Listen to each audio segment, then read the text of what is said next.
guys, welcome back to another YouTube video. I'm glad you've come back to my channel, or if you're new then definitely subscribe because there's going to be many more videos like this in the future.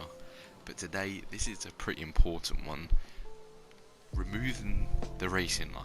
This is a very big deal. A lot of players can't do it and probably will never do it, but I'm here today to help you remove the line and become a fast, smooth driver. So, number one, you've got to make mistakes. You're not going to improve if you don't find your limit every time. And basically, it doesn't mean spinning out every corner like 5 times in a row, because if you're doing that, you're doing something wrong. Basically, what I mean by making mistakes, it means spin out a corner once, try and improve on the next lap. If you don't, then try and back out the corner a bit sooner, brake a bit later. Like I'm saying, if you're making the mistakes, you know where to improve. So number 2 is eye positioning, and when I say that, I mean, so braking points, you want to use references that are static. So for example, turn 1 Spain, as you're coming up to the corner, there's a nice grey concrete patch that most drivers use for their braking points. That would be one example. Or you can use the 100-meter boards, the 50-meter boards. It's completely up to you. It's basically, however you drive, you want to try and teach yourself. Yeah, okay, for some it might be the 100-meter boards for braking, but for you it might be 150. That's not a bad thing. Over time, it's going to go from 150 to 100 meters. As you improve, you're going to be able to look further down the track. You're going to be able to see the apex. Like for me, when I was racing, I was always looking at the racing line. I was never looking around me. So I think to improve, you have to have more spatial awareness. And I think looking further down the road, maybe looking back a couple of times as well, and not relying on the racing line, it's definitely going to help you improve overall. And I definitely recommend just looking that bit further down the road. Look at the apex, look at the braking point. Then, because you know where it is, because you can look out the corner of your eye, you can see a car trying to make a dive on you, and you can defend it, or you can brake a bit sooner and then do a switchback on them. So tip number 3 is online and offline. I'd definitely use both of them. Use them to your advantage.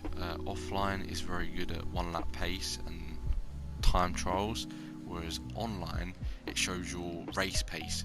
If you're practicing too much in offline, as you can see probably in the background, is one of my VSRL social races. I've done about 50 laps at Austria and got about 2 seconds off my time, but as soon as I got into the race or the quali session, I just bottled it completely.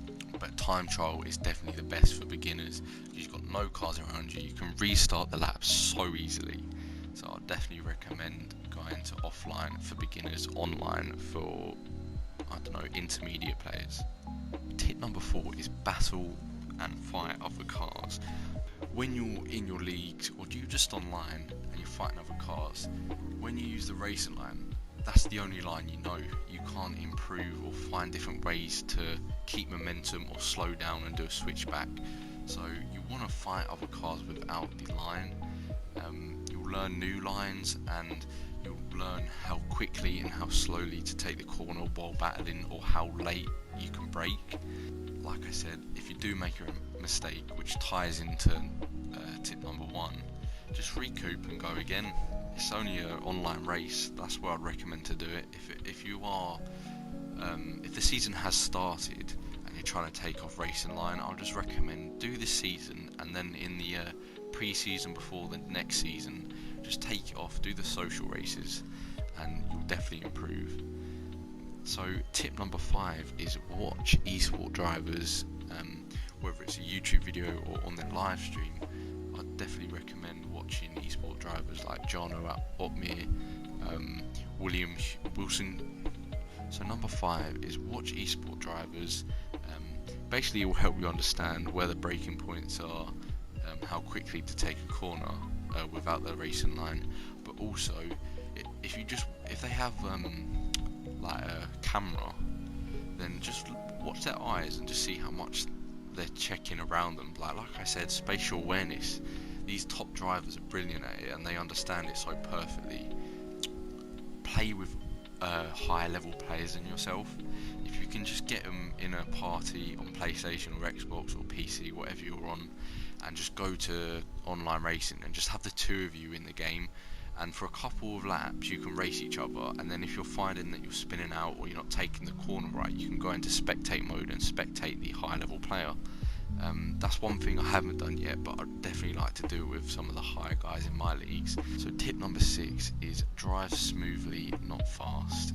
Like I was saying in the previous tips, it's okay to make the mistakes.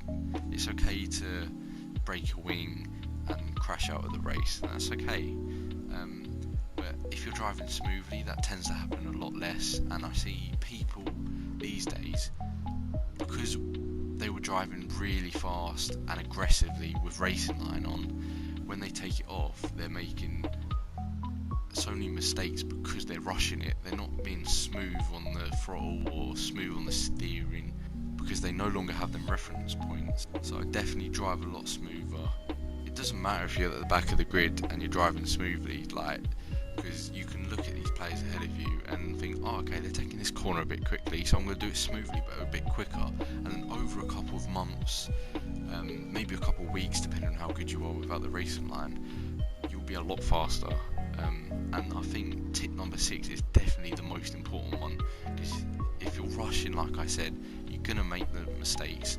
And yeah, 1 or 2 mistakes here or there in a time trial or online race is fine, but if you're spinning out and you're being too aggressive every corner, or you're missing the apex, then you're definitely doing something wrong. You've got to think of it, if you're going slowly around a corner and you hit the apex once, you're going to be able to do it a bit faster the next time, and then if you gradually build it up, you're going to be able to hit it at the highest minimum speed you possibly can, and that's what you want when you're playing Formula 1. You want to hit the apex at the highest minimum speed. Tip number 7 is just some honourable mentions. Basically what I done for the first day, I just listened to music and played Formula 1 for about 5 hours. You ain't got to stress out about it. Eventually you're going to get it and you're going to be ahead of a lot of other players. The next honourable mention, I'd say, join the league, and then a lot of the leagues have open lobby tabs, and you can just put your PSN in and ask people to react to the message to join an open lobby, because I believe racing with race friends, I guess, is probably the best way, because a lot of online drivers are very dirty, and if you pass them, they're just going to get so salty and just push you off the road, and that's not what you want. At least when you're in a league, people respect driving and they know actually how to drive.